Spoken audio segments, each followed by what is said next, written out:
18-year-old girl hid under a pile of clothes, trying to avoid a gunman who investigators say shot two of her siblings, including her 12-year-old sister.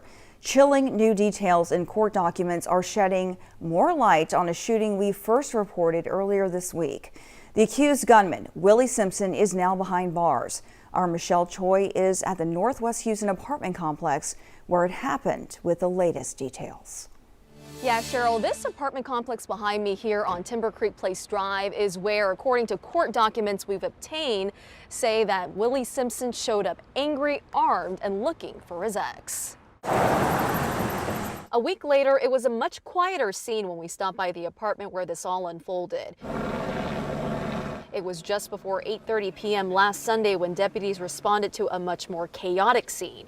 Court documents obtained by KHJ11 say 32-year-old Willie Simpson showed up uninvited at the unit he once shared with his ex-girlfriend and her kids. Her two sons, 16 and 19, were outside when he arrived. At first, they say Simpson was calm until a brief phone call with their mom. That's when things escalated. According to the charging doc, Simpson became enraged, threatening to shoot the boys if they didn't go inside. When they ran, Simpson chased them, firing up the stairs and into the apartment.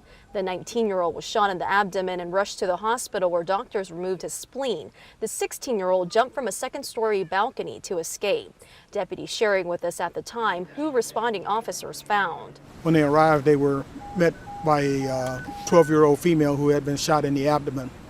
And officers later learned that there was also a 19-year-old who was also shot. Her 13-year-old sister told investigators she had just come home from the pool with her 12-year-old sister and a friend when she spotted Simpson on the stairs with a gun tucked in his pocket. She went upstairs to change, but moments later heard gunfire. She says she ran out, locked her sister and friend in the bathroom, then encountered Simpson pointing a gun at her. Terrified, she ran and hid inside a closet under a pile of clothes. That's when she says she heard him kick down the bathroom door, followed by gunshots. Court documents show Simpson had been sending threatening texts and making calls to the kid's mother, demanding to know where she was and warning he'd, quote, kill her kids if she didn't return immediately.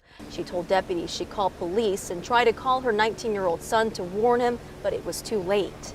During the course of the investigation, we were able to determine the identity of the shooter. He has been confirmed, but he is still at large at this time. That was earlier this week when Simpson was still on the run. Deputies arrested him Friday. Court records show Simpson is a convicted felon with a violent criminal history, including aggravated robbery in 2013 and assault of a family member in 2022. He's now facing 5 felony charges, including 3 counts of aggravated assault of a family member, unlawful possession of a firearm by a felon, and burglary with intent to commit murder. Yeah, Simpson is due back in court tomorrow morning. In Northwest Harris County, Michelle Choi, KHOU 11 News.